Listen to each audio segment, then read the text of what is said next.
لله الذي أحاط بكل شيء علما وأحسن كل شيء خلقه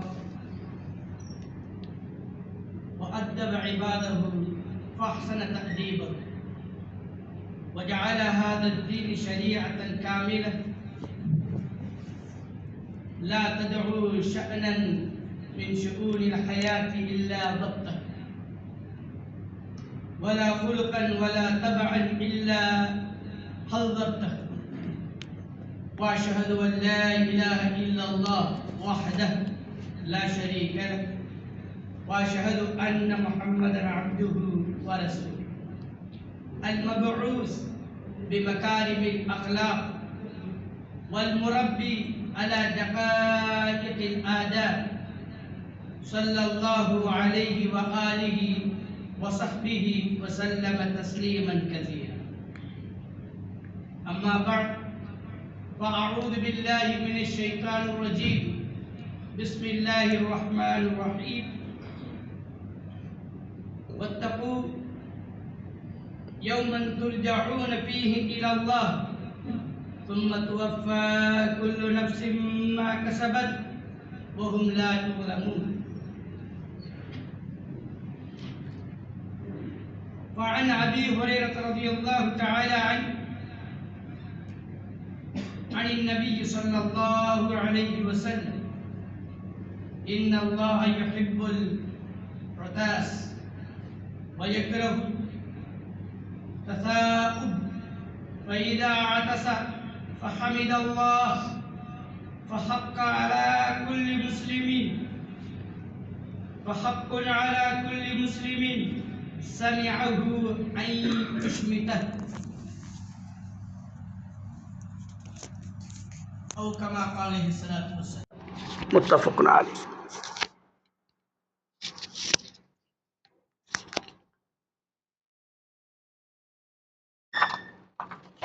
புகழ் அனைத்தும் அல்லாஹுக்கே உரித்தானது. அந்த அல்லாஹ் ஆகிறவன் மனிதனை படைத்து அந்த மனிதனுக்கு மத்தியிலே ஒழுக்கத்தை கடைபிடிக்க வேண்டும் என்பதை வலியுறுத்தி, ஒழுக்கம் என்றால் இதுதான் என்பதை காண்பிப்பதற்காக, இந்த உம்மத்தினை வழிநடத்துவதற்காக எம்பெருமானார் நபிகள் நாயகம் ஸல்லல்லாஹு அலைஹி வஸல்லம் அவர்களை அனுப்பி, அவர்களும் ஒழுக்கம் இதுதான், மார்க்கம் இதுதான், நெறிமுறை இதுதான், நற்பண்புகள் இதுதான் என்று நமக்கு காட்டி தந்தார்கள். கண்ணியமானவர்களே,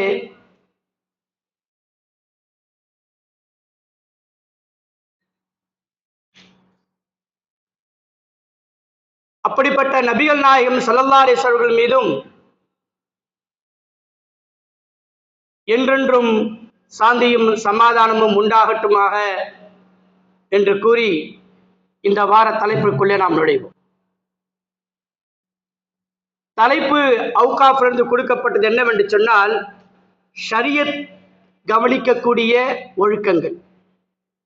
கண்ணியமானவர்களே, எத்தனையோ ஒழுக்கங்கள் இருக்கின்றன மார்க்கத்தில். ஒழுக்கம் என்பது அதை கடைபிடித்தால் மார்க்கத்தினுடைய மட்டுமல்லாமல் அவனுக்கு நல்ல பலன் தரும்.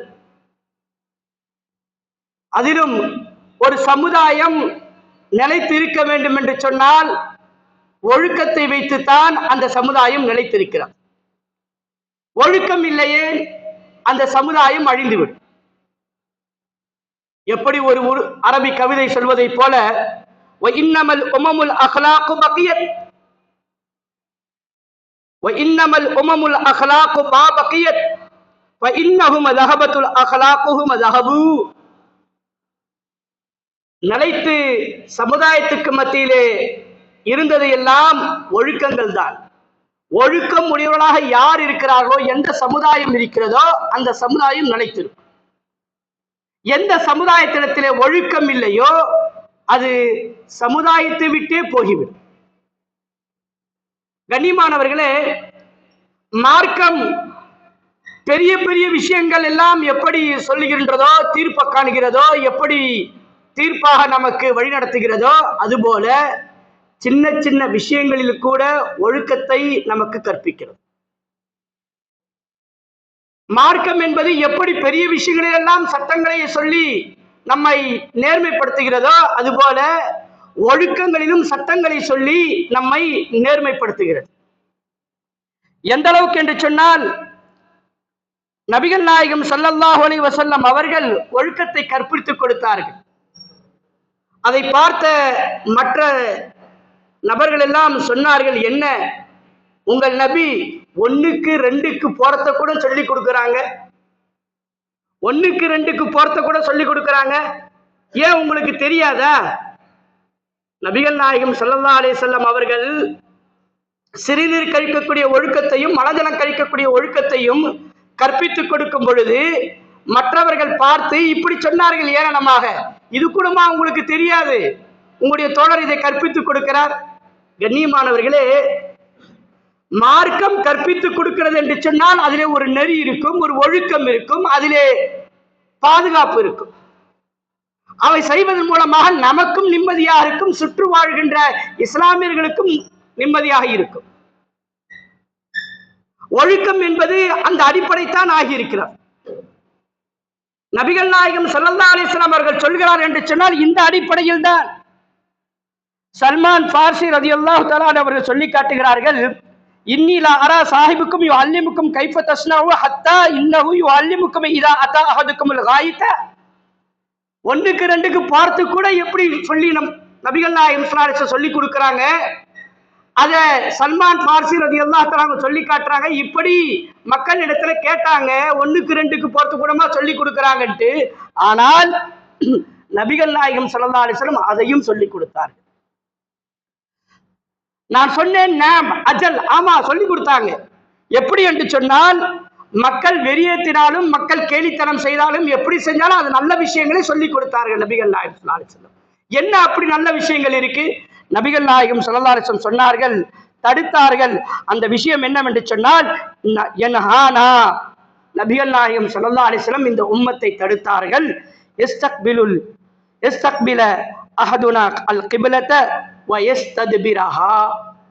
கிப்லாவை முன்னோக்குவதும் பின்னோக்குவதும் இப்படியான நிலையிலே மலம் ஜலம் கழிப்பது தடுத்திருக்கிறார்கள் நபிகள் நாயகம் ஸல்லல்லாஹு அலைஹி வஸல்லம் அவர்கள். பின்னோக்கவும் கூடாது, முன்னோக்கவும் கூடாது. மலம் ஜலம் கழிக்கும் பொழுது கிப்லாவை பின்னோக்கவும் கூடாது, முன்னோக்கவும் கூடாது. கண்ணியமானவர்களே, அது மட்டுமல்ல, தன்னுடைய வலக்கரத்தை கொண்டு சுத்தப்படுத்துவதை தடுத்திருக்கிறார்கள். இது மட்டுமல்ல,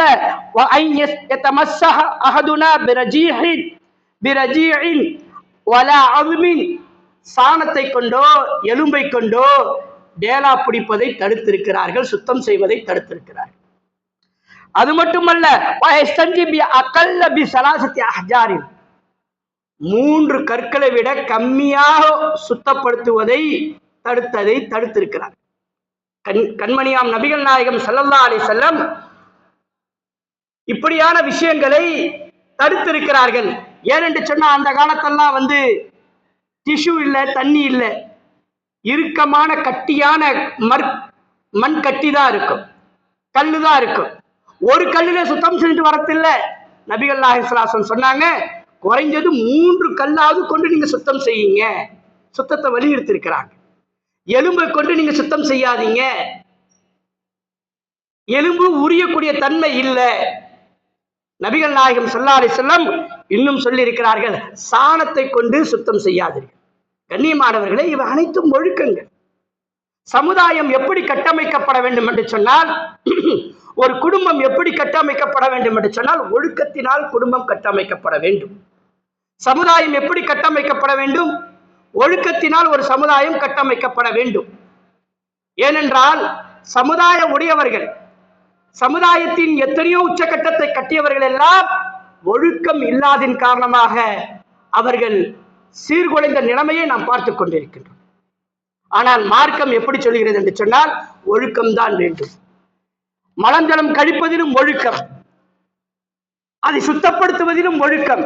இப்படியான முறையை நபிகள் நாயகம் ஸல்லல்லாஹு அலைஹி வஸல்லம் அவர்கள் நமக்கு ஒழுக்கத்தை கற்றுக் கொடுத்திருக்கிறார்கள். வெறுமன மலஞ்சலம் கழிப்பது மட்டுமல்ல, சாப்பிடுவது எப்படி, உட்காருவது எப்படி, தூங்குவது எப்படி, இப்படியான நபிகள் நாயகம் ஸல்லல்லாஹு அலைஹி வஸல்லம் ஒழுக்கத்தினுடைய பெட்டகமாக மார்க்கத்திலே அமைந்திருக்கிறது என்பதை நபிகள் நாயகம் ஸல்லல்லாஹு அலைஹி வஸல்லம் அவர்கள் கற்றுக் கொடுத்திருக்கிறார். கண்ணியமானவர்களே, ஒழுக்கம் என்று சொன்னால் என்ன? இன்று தலையிலே தொப்பி போடாமல் இருப்பதும் ஒரு சில ஒழுக்கக்கேடுதான். தாடியை வெட்டுவதும் ஒரு சில ஒழுக்கக்கேடுதான். சமுதாயம் இதை உணர்ந்து கொள்வதில்லை. கரண்டை காலுக்கு மேலே கைலியை உடுத்துங்கள் என்று சொன்னால் உடுத்துவதில்லை. அவருடைய பேண்ட் எங்க இருக்குன்னு சொன்னா கரண்டை காலு கீழே தான் இருக்கு. அவர் வந்துகிட்டே இருப்பாரு, பெருகிக்கிட்டே வரும் பேண்ட். அவர் வந்துகிட்டே இருப்பாரு, கைலி பெருகிக்கிட்டே வரும். இதையெல்லாம் ஒழுக்கக்கேடான விஷயங்கள். நபிகள் நாயகம் ஸல்லல்லாஹு அலைஹி வஸல்லம் அவர்கள் எப்படியான ஒழுக்கங்களை சொன்னார்கள் என்று சொன்னால் போனித்தனமான ஒழுக்கங்களை சொல்லவில்லை. நபிகள் நாயகம் ஸல்லல்லாஹு அலைஹி வஸல்லம் அவர்கள் தற்காலிகமான ஒழுக்கங்களை சொல்லவில்லை. ஒழுக்கமாக இருப்பதின் காரணமாக எப்படி என்று சொன்னால் அவனுக்கும் ஒரு உள்ளத்திலே ஒரு புத்துணர்ச்சி ஏற்படுகிறது. அதுவும் இபாதத்திலே ஒரு பகுதியாக கணிக்கப்படுகிறது. ஒழுக்கம் என்பது ஒழுக்கம் மாத்திரம் அல்ல, ஒழுக்கம் மாத்திரம் அல்ல, அது இபாதத்தாக கணிக்கப்படுகிறது. மார்க்கத்தில் உள்ளத்திலே புத்துணர்ச்சி ஏற்படுத்துகிறது. அது மட்டுமா, ஷரியத்தினுடைய அனைத்து விஷயங்களும் ஒழுக்கத்துடன் செயல்படுத்துவதற்கு நன்மை அதிகமாக இருக்கிறது. கண்ணியமானவர்களே, நபிகள் நாயகம் ஸல்லல்லாஹு அலைஹி வஸல்லம் அவர்கள் சொன்னார்கள், அபூ ஹுரைரா ரலியல்லாஹு தஆலா அவர்கள் ரிவாயத் செய்கிறார்கள், இன்னல்லாஹ் யுஹிப்புல் அத்தாஸ், இன்னல்லாஹ் யுஹிப்புல் அத்தாஸ், அல்லாஹ் தஆலா பிரியப்படுகிறான் தும்பக்கூடியவர்களை. இரும்புறதுங்க, இரும்புறோம், அல்லாஹ் பிரியப்படுறான். ஏன் சொல்லிட்டு அல்லாஹ் சொல்றான், வயக்ரஹுல் தஸாஉப், கொட்டாவி விடுறதை அல்லாஹ் வெறுக்கிறான். கண்ணியமானவர்களே, கொஞ்சம் யோசிச்சு பார்க்கணும். தும்பலை அல்லாஹ் விரும்புகின்றான், கொட்டாவியை அல்லாஹ் விரும்புவதில்லை என்பதா நபிகள் நாயகம் ஸல்லல்லாஹு அலைஹி வஸல்லம் கூறுகிறார். ஒருத்தவர் தும்பி நான் சொன்னா நம்ம என்ன சொல்லுவோம்? தும்பும் போது அல்ஹம்துலில்லாஹ், அல்லாஹ் எல்லா புகழும், அல்லாஹ்வுக்கே எல்லா புகழும். அதை சொல்றத தும்புறத கேட்டாருன்னா அதை நம்ம என்ன சொல்லுவோம்? யர்ஹமுக்கல்லாஹ், அல்லாஹ் உனக்கு அருள் புரிவானாக, கிருபை போட, அல்லாஹ் உனக்கு கிருபை செய்வானாக. இத அவரு கேட்டாரு. அப்ப தும்பி அவர் என்ன சொல்லுவாரு? யஹ்தீகுமுல்லாஹ் வ யுஸ்லிஹ் பாலக்கும், அல்லாஹ் உமக்கு நேர்வழியை காட்டுவானாக, அல்லாஹ் உன்னை சீர்படுத்துவானாக, உன்னை ஒழுக்கமுடையவராக வைப்பானாக. இப்படியான பதில். கண்ணியமானவர்களே, தும்பினால் அல்ஹம்துலில்லாஹ் என்று சொல்வது தும்பக்கூடியவர். தும்புவதை கேட்டால் யர்ஹமுக்கல்லாஹ் என்று சொல்வது தும்புவதை கேட்டால் இவர் சொல்பவர். கண்ணியமானவர்களே, இது இரக்கத்தன்மையை ஊட்டுகிறது. பிறர் கேட்கிறார், பிற சகோதரர் கேட்கிறார், என்னுடைய சகோதரர் தும்பி விட்டார், அவர் அல்ஹம்துலில்லாஹ் சொல்லிவிட்டார், எனவே பிறர் சகோதரர், பக்கத்தில் இருக்கக்கூடிய சகோதரர் யர்ஹமுக்கல்லாஹ், அல்லாஹ் உன் மீது இரக்கப்படுவானாக என்று துஆ செய்கிறார். கண்ணியமானவர்களே, ஷரியத்துடைய ஒரு சொல் இருக்கிறது, ஒரு செயல் இருக்கிறது. அது செய்து செயல்படுவோம் என்று சொன்னால் எப்படியான ஒரு மஹப்பத்தை ஏற்படுத்துகிறது? பிணக்கத்தை ஏற்படுத்துகிறது, இணக்கத்தை ஏற்படுத்துகிறது. ஷரியத்துடைய ஒழுக்கம் என்பது எப்படிப்பட்டது என்று சொன்னால், கண்ணியமானவர்களே, அது மஹப்பத்தை விளைவிக்கக்கூடியதாக இருக்கிறது, அன்பை நடக்கூடியதாக இருக்கிறது. ஆனால் நபிகள் நாயகம் ஸல்லல்லாஹு அலைஹி வஸல்லம் சொன்னார்கள், இரும்புவதின் காரணமாக இப்படியான ஒரு பிணக்கம் ஏற்படுகிறது. ஒரு சகோதரர் இரும்ப மற்றொரு சகோதரர் அவர் மீது அல்லாஹ் இறக்கப்படுவானா என்று சொல்ல அன்பையும் பண்பையும் அது விளைவிக்கிறது. ஆனால் ஒரு மனிதர் அதுவே கொட்டாவி விடுவார் என்று சொன்னார், கொட்டாவி விடுவார் என்று சொன்னால் அப்படி அல்ல என்பதாக நபிகள் நாயகம் ஸல்லல்லாஹு அலைஹி வஸல்லம் அவர்கள் சொல்கிறார்கள். இன்னும் இரும்பும் பொழுது நபிகள் நாயகம் ஸல்லல்லாஹு அலைஹி வஸல்லம் சொல்வார்கள், இப்படி சொல்லி இருக்கிறார்கள், கான நபி ஸல்லல்லாஹு அலைஹி வஸல்லம் இதா அதஸ கத்த வஜ்ஹஹு பியதிஹி, தன்னுடைய கையை கொண்டு மூஞ்ச மூடுவாங்க, தன்னுடைய கையை கொண்டு மூஞ்ச அப்படி மூடிக்குவாங்க. ஏன்? முன்னால இருக்கவங்களை எச்சி தெளிக்க கூடாது என்பதற்காகவே. வகத்த பிஹா சௌத்தஹு, சத்தத்தை கம்மியாக்குவாங்க. சில பேர் இரும்பனா அதரும். நபிகள் நாயகம் ஸல்லல்லாஹு அலைஹி வஸல்லம் அந்த சத்தத்தை கூட மார்க்கம் உணர்ந்திருக்கிறது என்பதை அறிந்து நபிகள் நாயகம் ஸல்லல்லாஹு அலைஹி வஸல்லம் நட்பண்பாக சொல்கிறார்கள், வகத்த பிஹா சௌத்தஹு, தன்னுடைய சத்தத்தை கொண்டு மிருதுவாக்கணும். பாருங்க, நபிகள் நாயகம் ஸல்லல்லாஹு அலைஹி வஸல்லம் எப்படியான ஒழுக்கத்தை கற்பிக்கிறார்கள். இரும்பினால் கூட கையை வைப்பார்கள். இன்னும் ஒரு ஹதீஸிலே வருகிறது, நபிகள் நாயகம் ஸல்லல்லாஹு அலைஹி வஸல்லம் அவர்கள் சொன்னார்கள், தசாஉப் மினஷ் ஷைத்தான், கொட்டாவி இருக்கிறது இது ஷைத்தான் இடத்துல இருந்து இருக்கிறது. எப்படி? ஃபைதா தசாஅப அஹதுக்கும் ஃபல்யுரத்தஹு மஸ்ததாஅ, யாருக்காவது ஒருத்தர் கொட்டாய் வந்துடுச்சுன்னு சொன்னா அதை முடிஞ்ச அளவுக்கு அவர் கட்டுப்படுத்த பார்க்கணும். ஃபஇன்ன அஹதுக்கும் இதா கால ஹா ஹா, இதா கால ஹா, கொட்டாவி வந்தவுடனே ஹா என்று சொல்வார் என்று சொன்னால் நபிகள் நாயகம் ஸல்லல்லாஹு அலைஹி வஸல்லம் சொல்லி காட்டுகிறார்கள். இதா கால ஹா ஹா என்று சொல்வார் என்று சொன்னால் கொட்டாவின் காரணமாக சத்தம் விடுவார் என்று சொன்னால் தஹிக ஷைத்தான், ஷைத்தான் அவரை கேலி செய்கிறான் என்றார். ஷைத்தான் என்ன செய்யறான்? கேலி செய்யறான், சிரிக்கிறான். கண்ணியமானவர்களே, ஒரு விஷயம் செய்வதனால் பண்பும் நற்பண்பும் நல்ல குணமும் விளைவிக்கிறது. ஒரு விஷயம் செய்வதனால் நபிகள் நாயகம் ஸல்லல்லாஹு அலைஹி வஸல்லம் அவர்கள் சொல்லி காட்டுகிறார்கள், ஷைத்தானை கேலி செய்கிறான். எப்படி கொட்டாவி வருகிறது? வயிறு நிறைந்து விட்டால் வாயிலிருந்து வரக்கூடிய ஒரு சத்தம் தான் அது. வயிற்றிலிருந்து குடலிலிருந்து வெளியாகக்கூடிய ஒரு சத்தம் தான் அது. அது எப்படி காட்டுகிறது என்று சொன்னால் வயிறு புழைக்க சாப்பிட்டதனுடைய அடையாளம் அது. அதன் காரணமாக வரக்கூடிய ஒரு சத்தம் அது சோம்பேறித்தனத்தின் உச்சகட்டம். அது மனிதனுக்கு மத்தியிலே ஒரு சோர்வையும் ஒரு விதமான சோம்பலையும் கொடுக்கிறது. கொட்டாவி வந்தவுடன் தூக்கம் வந்து விடுகிறது. கொட்டாவி வந்தவுடன் அவன் இயலாமையாக ஆகிவிடுகிறான். இன்னும் சொல்ல போனால் அவன் எந்த இடத்தில் இருக்கிறானோ அந்த இடத்துல இருந்து வெளியில ஏற்றிடலாம். கொஞ்சம் காலார போயிட்டு வந்துருவோம். அப்படியே போனவன் என்ன செய்யறான்? காரை ஸ்டார்ட் பண்ணி வீட்டில் போய் உட்காந்துட்டு பிறகு டிவி முன்னாடியோ அல்லது கேரம் போர்டு முன்னாடியோ அல்லது சீட்டு கட்டு முன்னாடியோ உட்காரக்கூடிய சூழ்நிலை வந்து. கண்ணியமானவர்களே, சற்று சிந்தித்து பார்க்க வேண்டும். ஈமானை விளைவிக்கக்கூடிய ஒரு விஷயங்கள், ஈமானுக்கு பாதகமான விஷயங்களை நபிகள் நாயகம் ஸல்லல்லாஹு அலைஹி வஸல்லம் மனிதன் விடக்கூடிய அந்த கெட்ட ஆவியின் காரணமாக என்ன ஏற்படும், நல்ல தும்பலின் காரணமாக என்ன ஏற்படும் என்பதை சொல்லி காட்டுகிறார்கள். அது மட்டுமா, நபிகள் நாயகம் ஸல்லல்லாஹு அலைஹி வஸல்லம் சொல்லி காட்டுகிறார்கள், ஏப்பம் விடுவது.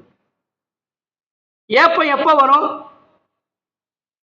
ஒருத்தர் நல்லா வயிறு நிறைய சாப்பிட்டுட்டாரு, குடல்ல செமிக்காம அல்லது செமிக்கிறதுக்கு வழி தேடக்கூடிய நேரத்துல அப்பதான் ஏப்பம் வரும்.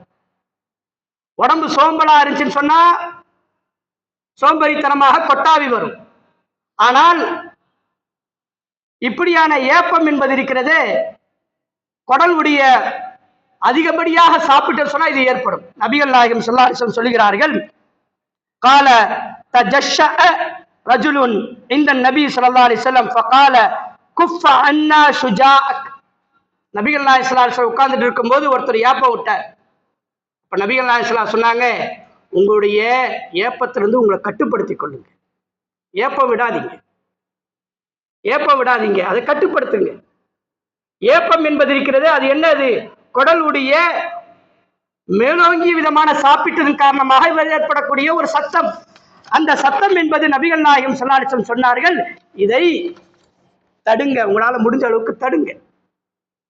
எனவே தான் மார்க்கம் சொல்லி காட்டுகிறது, நீங்க சாப்பிடுறது மூணா பிரிச்சு கொள்ளுங்க. சாப்பிடுறோம், உண்மையிலே இந்த உலகத்துல ஒரு கெட்ட பாத்திரம் இருக்குன்னு சொன்னா, ஆதமுடைய மனிதனுக்கு ஒரு கெட்ட பாத்திரம் இருக்குன்னு சொன்னா வயிற்ற நிரப்புறதை தவிர வேறு எதுவும் இல்லை. வயிறு புடைக்க சாப்பிட்றத தவிர வேறு எதுவுமே இல்லை. அதுதான் கெட்ட பாத்திரம். உள்ளதிலே வயிறு நிரப்புறது தான் கெட்ட பாத்திரம். நபிகள் நாயகம் ஸல்லல்லாஹு அலைஹி வஸல்லம் சொல்கிறார்கள், முதுகெலும்பு நிப்பாற்றும் அளவுக்கு நிமிரும் அளவுக்கு 3 கவளமோ அல்லது 4 கவளமோ போதுமானது. முடியலையா, வயிறை நீங்க மூணா பிரிச்சு கொள்ளுங்க. சொல்றாங்க, லா மஹால, அதுக்கு முடியல, ஃபசுலுசாலி தாம், 3ல் ஒரு பங்கை சாப்பிடுங்க. வயிற்றுல 3ல் ஒரு பங்கா பிரிச்சு சாப்பிடுங்க. வசுலுசுஹு லி ஷராபிஹி, 3ல் ஒரு பங்கு குடிங்க, தண்ணி குடிங்க. வசுலுசுஹு லி நஃப்ஸி லி நஃபஸி, 3ல் ஒரு பங்கு மூச்சு விடுறதுக்காக. இப்படியான வயிறு புடைக்க சாப்பிடாமல், ஏப்பம் விடாமல், சோம்பேறித்தனம் வராமல் இருப்பதற்கு நபிகள் நாயகம் ஸல்லல்லாஹு அலைஹி வஸல்லம் இப்படியான முறையை சாப்பிடுங்கன்னு சொன்னாங்க. கண்ணியமானவர்களே, இப்படியான ஒரு சுன்னத்தான முறை நாம் சாப்பிடுவோம் என்று சொன்னால், இப்படியான முறையில மார்க்க நமக்கு காட்டக்கூடிய வழிமுறை நாம் நடப்போம் என்று சொன்னால் நாமும் பாதுகாப்பா இருப்போம், நம்மளை சுற்றி இருப்பவர்களும் பாதுகாப்பா இருப்பார்கள். கண்ணியமானவர்களே, பள்ளிவாசலுக்கென்று சில ஒழுக்கங்கள் இருக்கிறது. பள்ளிவாசலிலே ஒழுக்கத்துடன் வர வேண்டும். துவா சொல்லி வலது காலை எடுத்து வர வேண்டும். பள்ளியிலே வந்தவுடன் 2 ரக்காத் தஹியத்துல் மஸ்ஜித் தொழ வேண்டும். பள்ளியிலே குர்ஆனை மட்டும் ஓத வேண்டும். அதுவும் சத்தம் போட்டு ஓதக்கூடாது. தன்னுடைய சத்தம் போட்டு ஓதக்கூடியதாக இருந்தால் பக்கத்தில் இருப்பவர்களுக்கு அவர்கள் துவா கேட்பதற்கோ அல்லது துவாவை சத்தம் போட்டு கேட்பதோ அது கூடாது. பள்ளி இது. பள்ளியில எப்படி இருக்கணும்? அமைதியாக, எல்லோரும் மக்களும் இபாதத் செய்வதற்கு வழிவிட்டவராக. ஒரு முஸ்லீம் எப்படி இருக்க வேண்டும் என்று சொன்னால் நபிகள் நாயகம் ஸல்லல்லாஹு அலைஹி வஸல்லம் சொல்லி காட்டுகிறார்கள், ஒரு முஸ்லீம் எப்படி இருக்க வேண்டும்? அல் முஸ்லிமு மன் சலிமல் முஸ்லிமூன மின் லிசானிஹி வ யதிஹி. தன்னுடைய நாவினாலும் தன்னுடைய கரத்தினாலும் அபயம் பெற்றிருக்க வேண்டும். அதான் முஸ்லீம். ஒருத்தர் குர்ஆன் ஓதுறாரு பள்ளி வாசல்ல அப்படின்னு சொன்னா துவா கேட்கிறவங்களுக்கு டிஸ்டர்ப் ஆகக்கூடாது. ஒருத்தர் துவா கேட்கிறாருன்னு சொன்னா அது ஒருத்தருக்கு திக்ர் செய்வதற்கு டிஸ்டர்ப் ஆகக்கூடாது. அந்த ஒழுக்கங்களை கடைபிடிக்கணும். பள்ளிவாசல்ல உட்காரக்கூடிய ஒழுக்கம்னு இருக்கு. பள்ளிவாசல்ல எப்படி நாம் சத்தம் போட்டு பேசுவதா அல்லது சத்தம் இல்லாமல் பேசுவதா என்பது உண்டான ஒழுக்கம் இருக்கு. பள்ளிவாசல்ல சத்தமே போடக்கூடாது, சத்தத்தையே உயர்த்தக்கூடாது. இன்னைக்கு பள்ளிவாசல்ல எல்லா ஊருடைய பலாவையும் பள்ளிவாசல்ல தான் கழுவ உட்காந்து. அவன் இப்படி செஞ்சான், அவன் அந்த நாட்டுக்காரன் இப்படி செஞ்சான், இவன் இப்படி செஞ்சான். கண்ணியமானவர்களே, பள்ளிவாசல் எதுக்காக வேண்டி? ஜிக்ர்கள் செய்வதற்காக. பள்ளியை 2 பாகமா பிரிக்கணும். உள்பள்ளின்னு ஒன்று இருக்கு, வெளிப்பள்ளின்னு இருக்கு. உள்பள்ளியில இபாதத் செய்வதற்காக மட்டும்தான் இருக்கு. வெளிப்பள்ளியில நீங்க என்ன செஞ்சு கொள்ளுங்க, இரும்பிக் கொள்ளுங்க, தும்பிக் கொள்ளுங்க, அல்லது சத்தம் போட்டு நீங்க பேசிக்கொள்ளுங்க, அது ஒன்றும் பிரச்சனை இல்லை. ஆனால் உள்பள்ளியாக இருந்தால் அந்த இடத்துல அமைதியாக இருப்பது. இன்னும் சொல்ல போனால் ஒழுக்கத்துடனும் சுத்தமத்தத்துடனும் இருப்பது. பள்ளிவாசல் உள்ளே உட்கார்ந்து கொண்டு நாம் சத்தம் போட்டு சிரிப்பது இது கூடாது. மலக்குமார்கள் இருக்கிறார்கள். நபிகள் நாயகம் ஸல்லல்லாஹு அலைஹி வஸல்லம் உடைய காலத்திலே,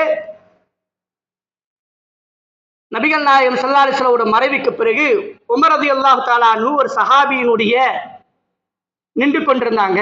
ஒரு சஹாபி, அவங்களுக்கு ஒரு சின்ன கல்லை மேல தூக்கி போட்டாங்க. அவங்க மேல, ஏன்னா கொஞ்சம் தூரத்தில் இருக்கிறாங்க, சின்ன கல்லை தூக்கி போட்டாங்க.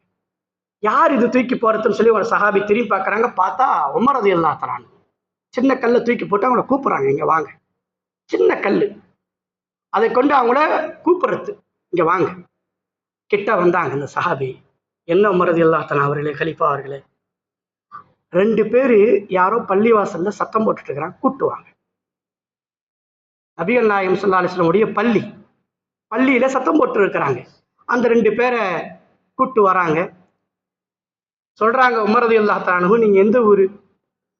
புதுசா இருக்க, மதீனால இதுக்கு முன்னாடி பார்த்தது இல்லையே, இந்த மாதிரி ஒரு சத்தம் போட்டு பேசக்கூடிய மதீனவாசிகளுடைய வழக்கம் இல்லையே, நீங்க எந்த ஊர்? அவங்க சொல்றாங்க, நாங்க தாயிஃபை சேர்ந்தவங்க. சொல்லிவிட்டு சொல்றாங்க, உமர் ரலியல்லாஹு தஆலா அன்ஹு, நீங்க மாத்திரம் மதீனாவாசி உடையவர்களாக இருந்தால் நீங்க சத்தம் போட்டு பேசுறதுக்கு நான் தண்டனை கொடுத்துருவேன். இது நபியுடைய பள்ளி, இது நபியுடைய பள்ளி. இங்கே சத்தம் உயர்த்தவும் கூடாது, சத்தம் போடவும் கூடாது. கண்ணியமானவர்களே, இது உமர் ரலியல்லாஹு தஆலா அன்ஹு அவர்கள், நபிகள் நாயகம் ஸல்லல்லாஹு அலைஹி வஸல்லம் அவர்கள் மதீனத்துல் முனவ்வராவுக்கு மாத்திரம் இந்த சட்டம் பொருந்தும் அல்ல, உலகத்தில் உள்ள எல்லா பள்ளிகளுக்கும் இந்த சட்டம் பொருந்தும். பள்ளி என்று சொன்னால் இபாதத் செய்வதற்காக வேண்டித்தான். பள்ளியிலே உட்காருவது அதபாக உட்காருவது, பள்ளியிலே குர்ஆனை ஓதுவது அதபாக குர்ஆனை ஓதுவது, பள்ளியிலே துவா கேட்பது அதபாக துவா கேட்பது, பள்ளியிலே நாம் தொழுவதை கூட அதபாக தொழுகுவது. தொழுகையினுடைய சப்பு நிலைநாட்டப்பட்டு விட்டது. அந்த நேரத்தில் நம்ம ஓடியாரக்கூடாது. நபிகள் நாயகம் ஸல்லல்லாஹு அலைஹி வஸல்லம் சொல்கிறார்கள், அந்த நேரத்திலையும் நீங்கள் சக்கீனத்தையும் வக்காரையும் கடைபிடியுங்கள் என்று சொல்லியிருக்கிறார். எனவே கண்ணியமானவர்களே, மார்க்கம் சின்ன விஷயத்தையும் பெரிய விஷயத்தையும் விட்டு வைப்பதில்லை. மார்க்கம் ஒரு விஷயம் சொல்கிறது என்று சொன்னால் நம்முடைய ஒழுக்கத்திற்காக வேண்டியும், அந்த ஒழுக்கத்தின் காரணமாக நம்முடைய உள்ளத்திலே புத்துணர்ச்சியும் அமல்களிலே ஒரு புத்துணர்ச்சியும் பெறுவதற்காக வேண்டித்தான். கண்ணியமானவர்களே, அப்படிப்பட்ட நபர்களாக நாம் மாறுவதற்கும் அப்படிப்பட்ட இஸ்லாத்தை நாம் பின்பற்றுவதற்கும் அல்லாஹ் தௌஃபீக் செய்வானாக. பாரக்கல்லாஹ் லீ வலக்கும் ஃபில் குர்ஆனில் அதீம் வ நஃபஅனி வ இய்யாக்கும் பிமா ஃபீஹி மினல் ஆயாத்தி வ ذிக்ரில் ஹக்கீம். அகூலு கௌலி ஹாதா வஸ்தக்ஃபிருல்லாஹ லீ வலக்கும் மின் குல்லி தம்பின் வஅத்தூபு இலைஹி வஸ்தக்ஃபிருஹு வஅத்தூபு இலைஹி இன்னஹு ஹுவல் கஃபூருர் ரஹீம்.